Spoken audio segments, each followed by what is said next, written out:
ifoko bihinduka kabiri waratsinze rero igitsina cya kabiri nibyo nagitsinze ashura akazi cyane. Serious Bukabaye gospel? Yes. Hallelujah. Amen.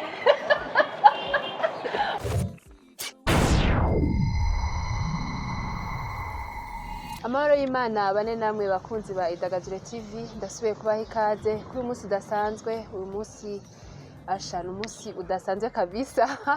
aho nagendeye umuntu benshi basanzwe bamwumva bamukurikirana, hari abigeze kumwumviriza ku radio Buja FM, ubu unye bakaba bamukurikirana ku radio yitwa Destiny FM. Umumenyesha makuru avuga ivy'inkino, mu kanya gato rero turaza kumumenya. Ni umu journaliste, akabari muririmbyi,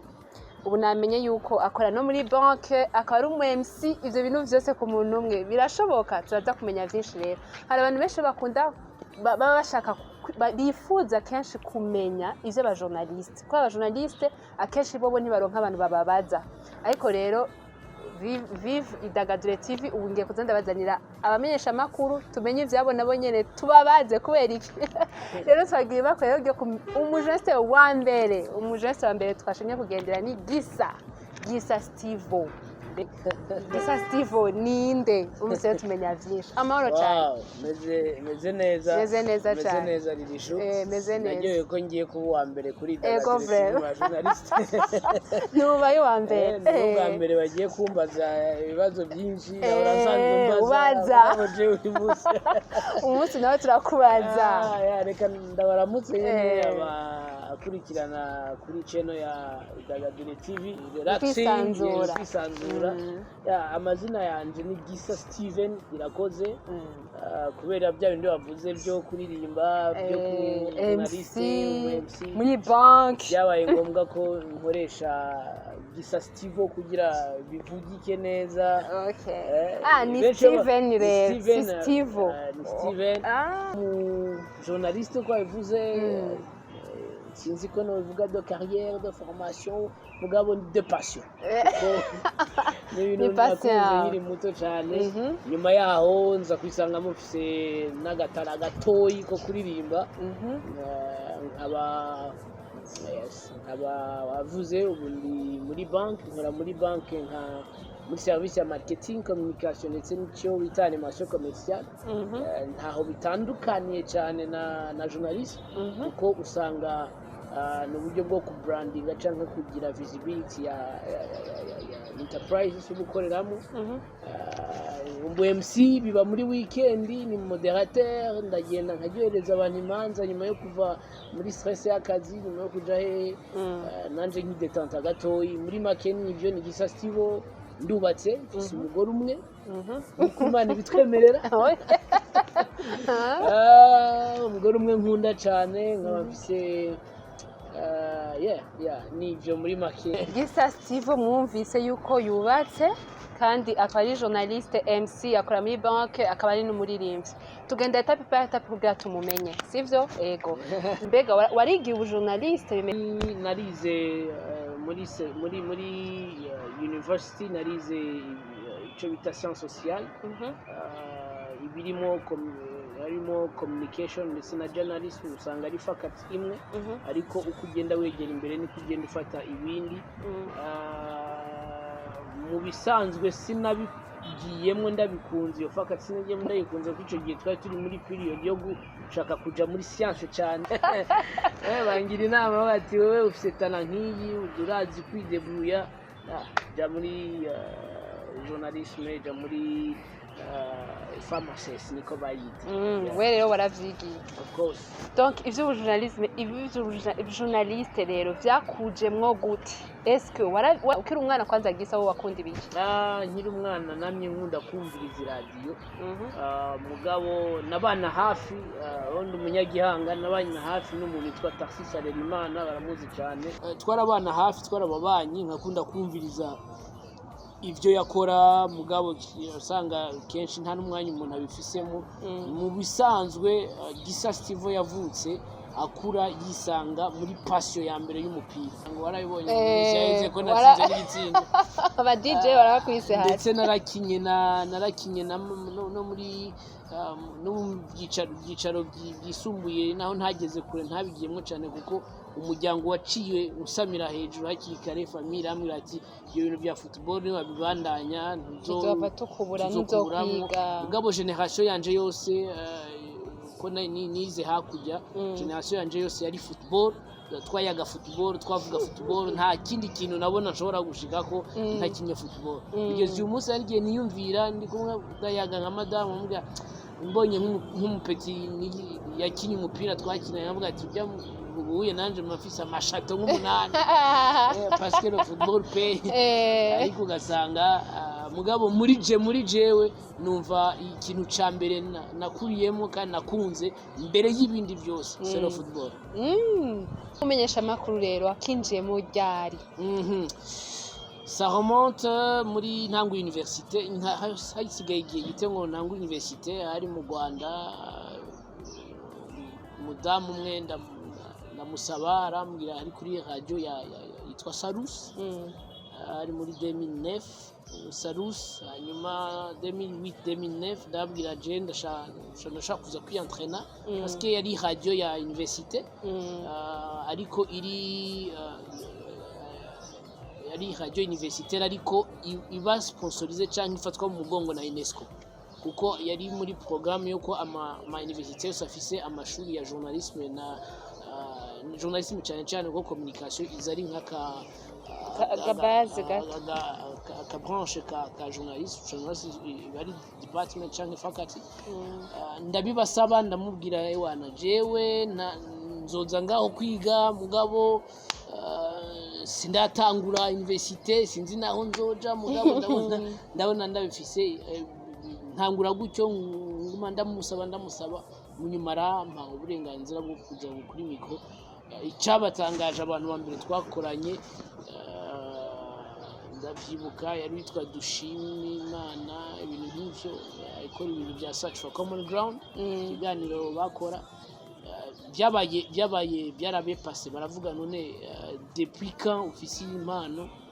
kuko babonye ntafise ubwoba umva en plus de ça umuntu yari muri cabine technique ko ari nyuma yumva uwo muntu mushasha iryo jwi araza kuriraba radiophonique byiza araza kuriraba bitangura gutyo mu bibazo byinshi debut yo gutangurira izatangaza makuru yari yoroshe naraye nk'imyaka ibiri yose ko ngeze muri université kuko byasaba yuko ntataha muri vacances nk'abandi nkaguma muri campus nayo utari umunyeshure uri kurandika igitabo heza wategezwa kwiyaranja kugira urabaho ukora utaha kuko niba ama campus yaca yugana ndakubwira ikintu kimwe ririshu nashobora kuba nararaye nko muri classe nk'inshuro zigera kuri nka saison nka zibiri uko vacances je nabona umugenzi anyeberja nategezwa kuva muri emission saa 5 n'inusu gusa ari gutaha kuko muhira hari nko muri 30 km sinari gutaha nca ndara mu ishure singiye kwiga singiye gusenga singiye kugira gute abantu ugasanga ndaraye imibu mu gatondo ugasanga nabyibusha amatama kubera ibintu it was so difficult ariko ndabishimira Imana kuko narabikunda bituma nanabikora na umuhati ishaka ikintu kindaza abandi bajyamye bameze neza have to be a good performer. Emission ya mbere watne ubwo naho hari gihe wanashaka unakasura kandi bimaze mu mwaka mwinshi ikintu cya mbere cyabaye nakasuye kuri micro munsi wa mbere yari ikiganiro cy'igifaransa mu ijoro baravuga uyu mutipe afise Burundi ndiga muri système anglophone ariko n'umurundi yakuriye mu Kirundi igifaransa kumbura lakita igifaransa cyane cyatura tuge umva micro yari émission yitwa Salus et vous c'était une émission ya animation bavanga mu ndirimbo cancane za kera z'igifaransa za Francis Cabrel C6 ewana bwa mbere sinzi ikintu nakasuye baravuga ati recrutement siyo ariko baramumuriza baravuga ati n'imisi yose uzoguma ukasura yera gute urumva ari ibibazo urumva abantu tubize muri systeme zivangavanganye anglophone francophone ariko usanga niko ariko usanga ndiko nakubwira nateza kuvuga mwarihishwa ririlisha naca mvuga hihishusa ibyo byama byambaye ko n'ubuzima byama byabaye ngabo pour la première fois c'était difficile kuko natangwe mu kiganiro cy'igifaransa kigoye kirimo abantu bazi igifaransa bakimetriza abakongomani donc bari bakizi bari bayizi cyane yego none uko muri uko gukasura tuma uheba utajayo ni iki cyaca gutuma kikwankuraja kugenda kandi ubona yuko yo en plus bamaye emission y'igifaransa na ni Jones ndiko ngorana n'abakizi est-ce que zagenze gute tubwire avantage cyanyafashije cyane nuko ni émission niba nibutse neza yaba mardi et jeudi donc 2 fois la semaine umva ndi mu ishure canke ndi mfise nka free time wacu usanga nasubiye kugira ya culture yo gusoma usanga ndiko ndasoma kuri internet est-ce que bagura ama introduction gute est-ce que amasije bayatreta gute umva nkaja kugira mardi n'imiburiburi na sinaciye ncika intege kubera ko ndabigiyemo ndabikunze kubera ko ndabigiyemo numva ndabishaka ariko bugi ikintu ukuze biragoye ko gukasura aho bireba byatumye ngira mu nyuma émission abo twayikorana barayisigira après quelques années nta n'umwaka waheze barayisigiye kuko yari radio ya université bahejeje batezo kugenda kuko nta engagement yari bahembwa ntitwahembwa urumva batezo kuja ku ailleurs kuko Salus niyo yari pépinière muri icyo gihe à l'époque yayandi maradiyo yose yaza Kigali Contact FM Flash FM nizi zose za Kiss FM zihari zose usanga zifise ico no kwita aba journaliste baciye de formation wabyumva wabandeje mu gifaransa nyene mu nyuma biraza kugenda neza tubona iyindi recrutement zimeze neza GCD nambwa ati kuko nantanguye kuja mu bindi bisata bya sport navuyo ntarakora emission ya sport canje mu bisata by'amakuru mu bisata by'ama documentaire mu bisata by'ibindi comme ça ndayireka mugabo ndakubwire ntibyaryoroshe none ivya sport navyo rero wavyinjiyemo gute est-ce que hoho kwanza hariyo différence ya animation iyo émission ya les anciens succès hamwe n'ivya sport hariyo différence kuko no kunubura kuravuga na vya match turiko turakumviriza yaba kuri Destiny FM turumva ko ijwi riba ryahindutse rero birorosheho hariho ko anima match ndo kuvuga ikiganiro ca match no gukora ikindi kiganiro ntaho bisaniye kuko ibiganiro vya animation n'ibiganiro de l'ambiance no kwidagadura mugabo les émissions sportives ni émission utegura prepara ukaraba icyo ugiye kubwira umu auditeur utegezwa kurondera ikintu muha de nouveau bituma ashaka kumviriza emission yawe bituma ikiguma kimu attracting kugira yumvirize avuga ati ewa nejo n'aya masaha aratevye gushika kuko twebwe avec uburyo dukoresha mu media turaba journaliste tukaba analyste tukaba animateur tukaba abavuga ama match commentateur ibisa usanga wabikombaniye rimwe muri studio wabikombaniye ukaba umu journaliste byo bivuze ngo rero bisaba ko uba wafashe umwanya wo kwiyumvira wafashe umwanya Cristiano Ronaldo ndamuvuga ko iki ko nejo namuvuze ese uyu munsi yagize iki nibyo hari ibintu byinshi bigenda bihinduka emission ya sport benshi bazi ko ari emission yoroshe ariko ni emission isaba kwiyumvira ni emission isaba kugu muri update ku buryo umuntu ashaka gupoza une question direct ugaca umenya icyo umwishura bitandukanye n'amanimation asanzwe bijya biganiro byo gutasha bijya biganiro by'indirimbo kuko ibyo byo uraruhuka ushaka gukora iyi mission y'amasaha 2 ya animation nkayo yo gutasha ugasanga telefone zabaye nyinshi indirimbo zabaye nyinshi urumva publicité zabaye nyinshi bavuze amajambo make ngabo ugasanga twe mu biganiro bya sport uravuga amasaha 3 wacishijemo pause musicale imwe canke y'igice bica bisaba ko wateguye uzi icyo ugiye kuvuga exactly none ayo makuru mundayaronka facilement canke en fait kuboneka ni kimwe no kumenya uko yatanga n'ikintu. Wogeze gukora ikiganiro tahura isi n'ivyayo. Baby kiriya vyakujemo gute kuko kiriya cyari gitandukanye n'ivya sport. Bega biriya vyo vyakujemo gute? Yani ikiganiro que je regrette beaucoup ko mon ancien patron atashatse ko kibandanya kubera ko ntazi kuko nta feedback mbi yari hari ubwo abantu bari batanguye kugikunda. Ni n'ikiganiro burya cangora cyane gukora no gutegura uko byansaba n'imiburi buri 6 jours kugira ngo mbe ngize produit fini ikiganiro nshobora gutanga. Bivuze ngo rero ni ikiganiro canjemwo nje ngarutse mvuye ku ishuri ngarutse ino ndavuga ni none ibiganiro bya siporo biri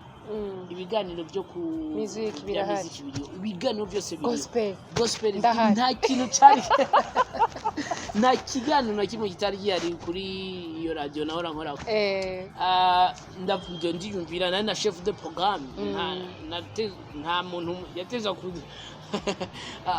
kuvalida byinshi nari kumusigurira akabyumva nkashaka kuri programme. Nje nabwo ati naje kwisanga ntasigaye navuye muri bya biganiro by'Ifaransa ahubwo ndi mu biganiro by'amadocumentaire sorte de documentaire mugabo documentaire ziri approfondi zifite ama recherche menshi iyo histoire ntayo wize nta n'umuntu yabikubwiye bigasaba kwisoma ku article nka 3 4 5 kugira ngo urabe ressemblance. Ugasanga uri kuravuga ibintu bya NASA byo mu kirere, ugasanga uri kuravuga ibintu bya zone 51 n'indege jayo nta n'umunyamerika mubana hafi muzinanye byose abako utanga ikintu kiri kimeze neza. Gisa Steve rero mu journaliste turamumvise tugere muri carrière yo kuririmba. Wamenye gute ko ufite impano yo kuririmba? Mbega ho mu journaliste urashaka kumenyesha makuru karirimba canke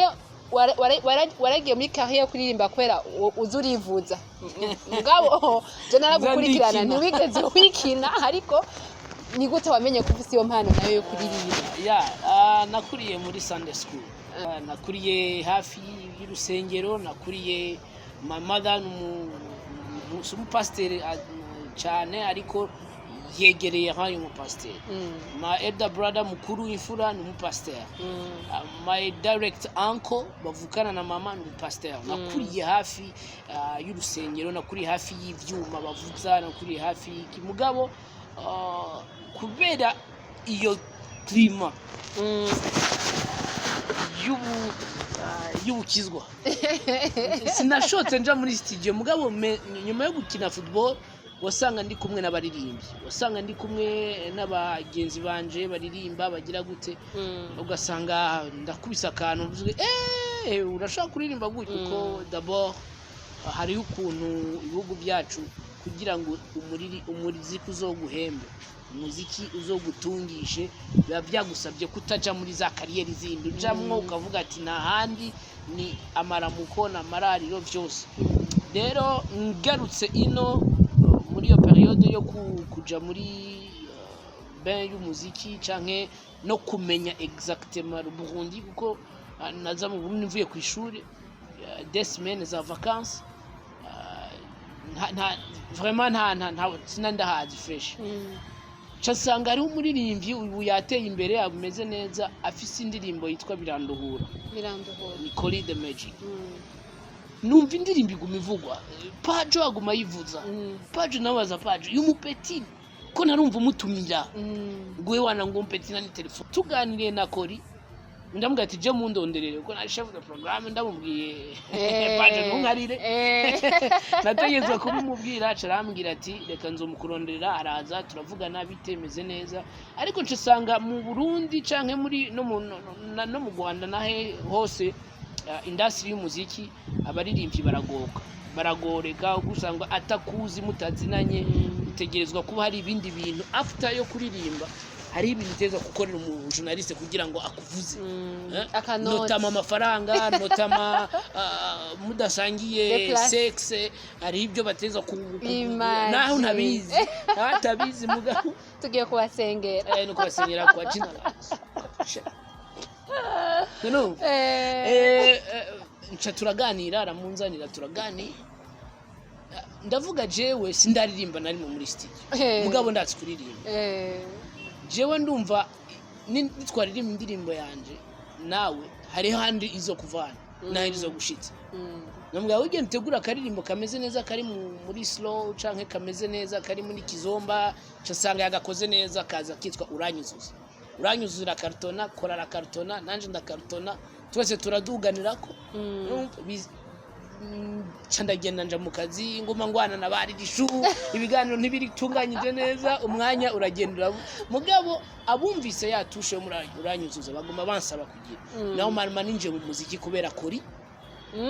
ko wamukunze kubera gufasha kumugabo mugabo amatwe ansumira gisa wararirimba mu Rwanda muri groupe kandi gospel yes naririmbye muri Azaf naririmbye muri Azaf urumva suwo yagutumye winjira ndavuga ibyo gusohora indirimbo uja muri studio ku giti ciwawe none ne kubeka badeviye kudeviya no kuvuga umva mu Rwanda waririmba muri Azaf kandi waririmba indirimbo z'Imana donc zihayagiza Imana ariko ugeze mu Burundi votre information ndafisa karirimbo muri debante bugo ikagere gasohoke ka gospel enfin nga tugaruke kwanza ndashaka kukuvana muri ico kibazo kugira sindagiheba aho niturashika ajenje na liste bose banga mu Burundi yaba Buja FM yaba RTNB yabisanganiro mwe mwandika gusa yabo nshobora kuba ntazi mugaroce ndababarondera nta manda babaze bace baja muri commentaire hasi mwandike ati turonderere uyu n'uyu amanda babaronderera umva gisa rero mu Rwanda warimba muri Azaf amuje ngaho ucuja muri uranyuzuza kweko utagumye muri gospel kweko wacuja mu by'urukundo sinza kukubwira ngo Imana n'urukundo ngo niyo mpamvu naririmbye uranyuzuza aya benshi bakunda kuvuga ico nawe kukimbya sinakucemera jewe yari Azaf ariko section yo muri université Butare ngezino groupe biblique ice kubera kure oya yandereye kure ahubwo naje muri harya nari umunyeshure kandi mfise umwanya munini wo guja muri chorale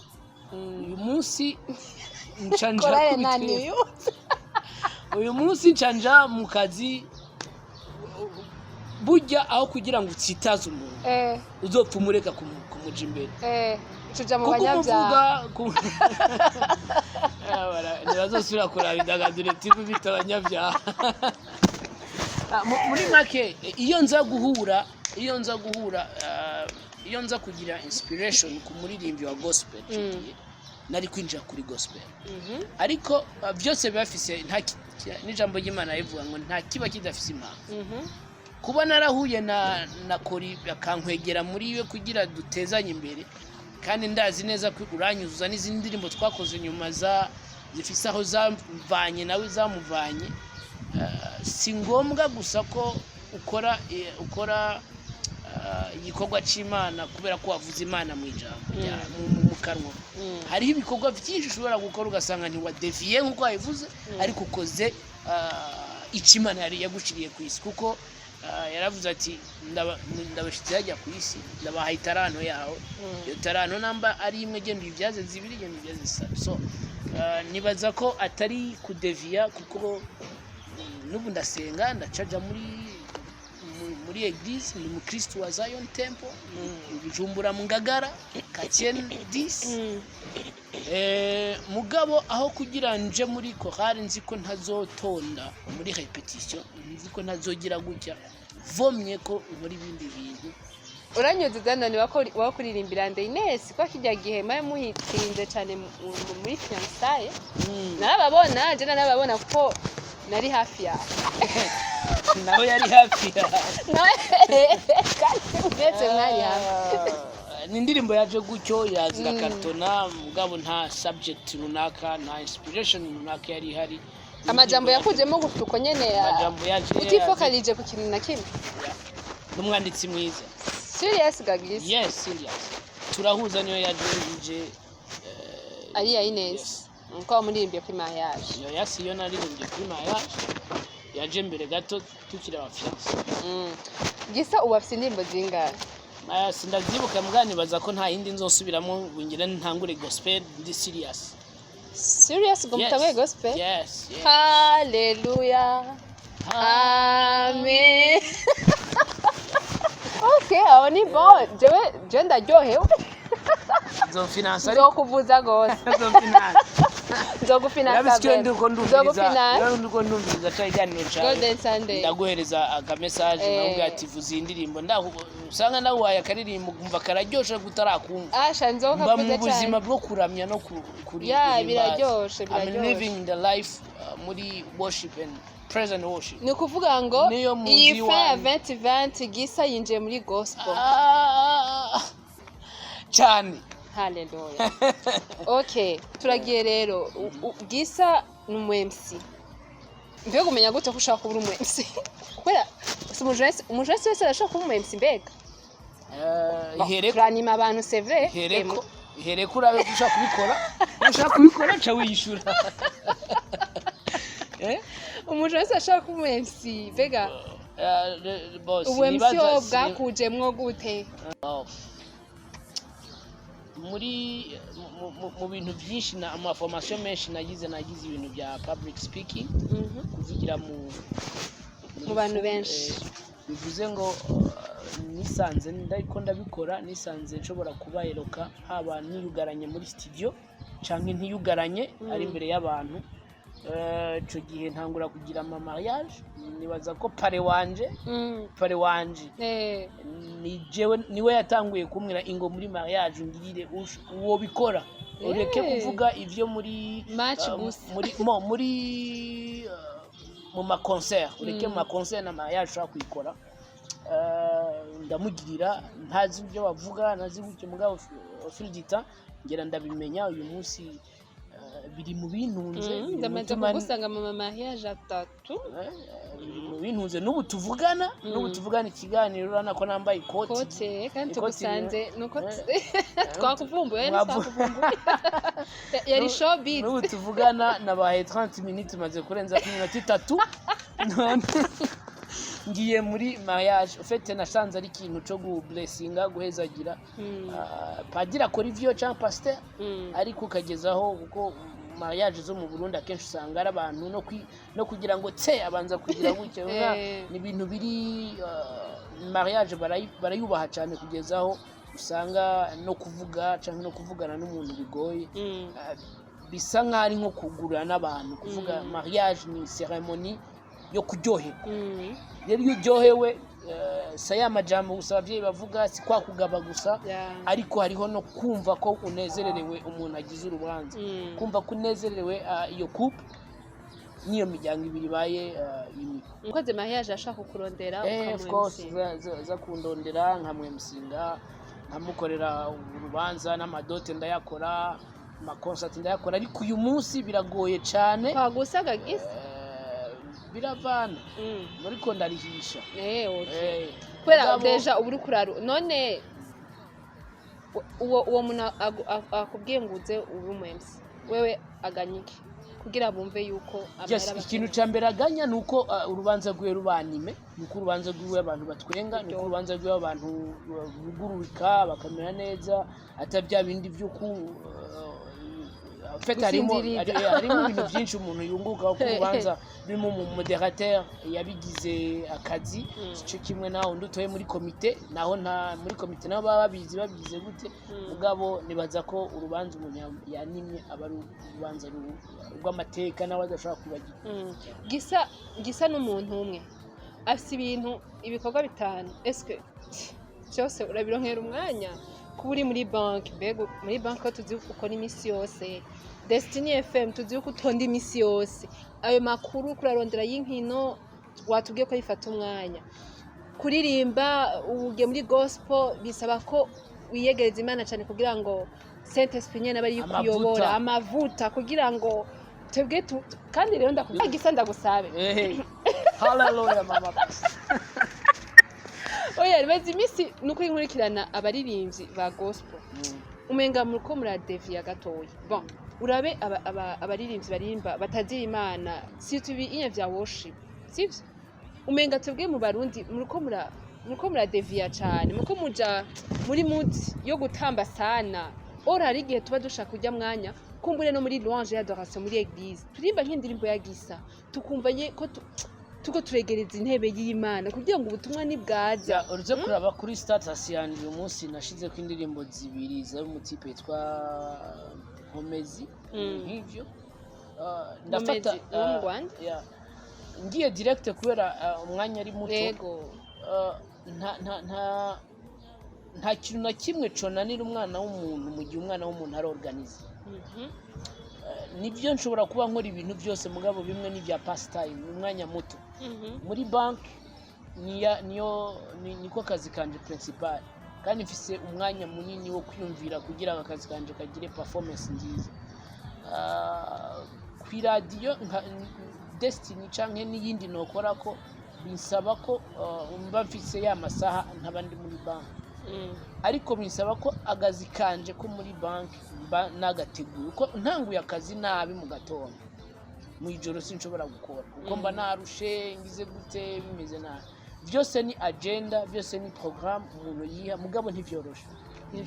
byoroshe mugabo usanga mu buzima biba ngombwa ko wisacrifice sinkiri wa wundi yatakimenya musi Imana yari ameze agiye umugore mwiza cyane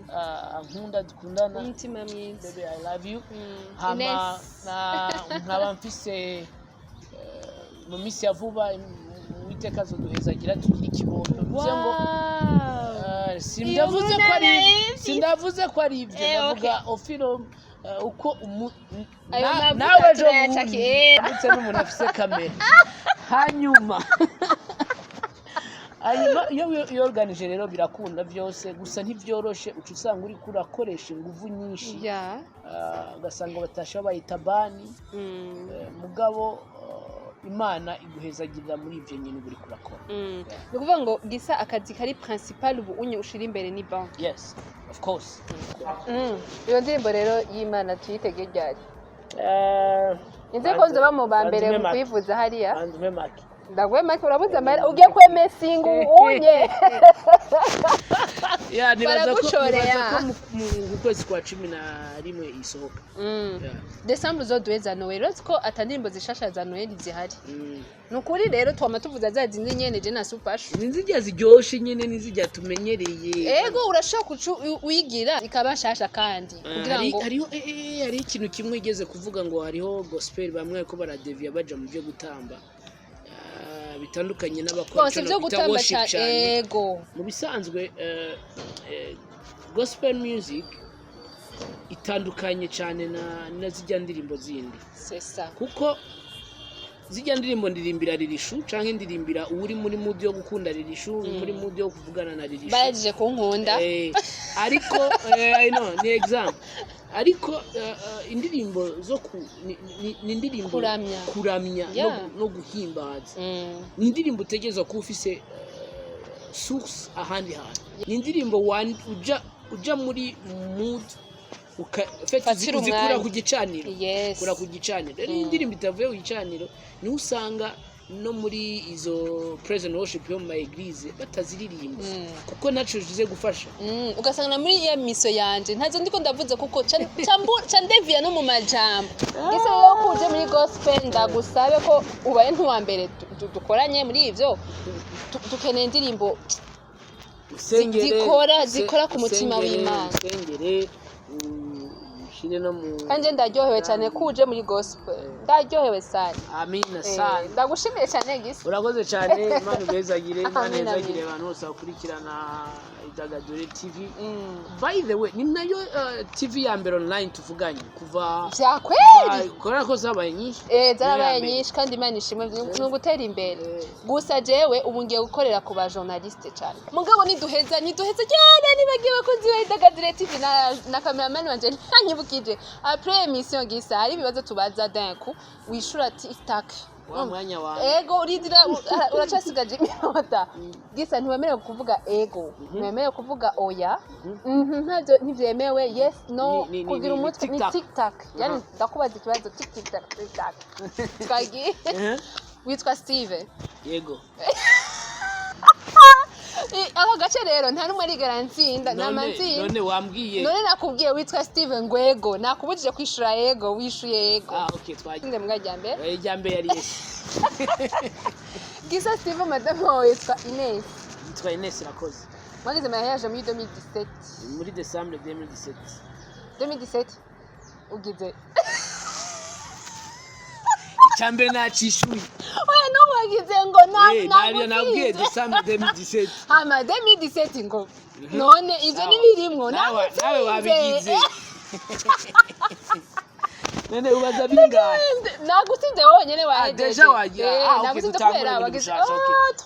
imagine abashorese mabonye nabo ama point faible ya ati kwaza gusa okay Gisa Steve bakora muri Destiny FM akora muri Destiny FM Gisa Steve bajya kuririmba gospel agiye kuririmba gospel kubera iki gospel kubera iki gospel urashaka kunyishura kubera iki gospel kweki uvuye muri zigira za profane ugiye muri gospel kubera ko nkunda Imana ava none ntakunda Imana yasubiye irindi zina rishasha umva bamakira ukundi gushasha yasubiye irindi zina rishasha ni ukuvuga ngo igihe uraducanze Gisa watsinzwe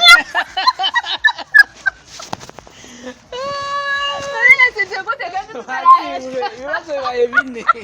reka ndabashimiye cyane bakunzi ba Dagadure TV nshimiye na Steve nuko ubaye journaliste wa mbere thank you sana amfite ariko ndavyumvira hari abantu benshi bakunda bavuga ati abajournaliste ko iki baba bifuza kukubona kumenya byinshi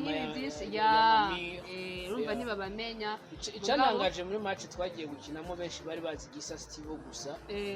atsinze igitsinzo ntibavuze indura ariko babonye Fizo ikibuga cyose kiruzura cavuga twaje gukina tuje gukinira abandi foko bihinduka kuba yawe waratsinze rero cya kabiri nijo nagitsinze ashura kazi cyane reka ndabashimire rero cyane namwe bwo bakunzi ba Dagadure TV wowe utaragira subscribe ndakubwira ugire subscribe ugire na partage hama wandike commentaire ubu tugiye kurondera aba journaliste abamenyesha makuru bakora ku maradiyo atandukanye televiziyo ho musanzwe mubamenya ariko ku maradiyo atandukanye ushobora kuvuga ati jewe ririshu nkeneye kubona Nikita kuri Buja FM nkeneye kubona Keke nkeneye kubona Edwige Kiganahe wo kuri Radio Nderagakura nkeneye kubona Raisa Liliane yahoze akora kuri Bonesha FM urashaka kwandika kuri commentaire hama abo bantu tukazica tubarondera urashaka kwandika umujournaliste we wese na question uba wifuza ko twomubaza hama tukazica tumubaza tukazica tumurondera mpari kubganyu rero ndagushimire cyane wowe urukura dukurikirana wowe ukunda ibiganiro byo kuri Dagadure TV hama amahoro y'Imana abane namwe bye bye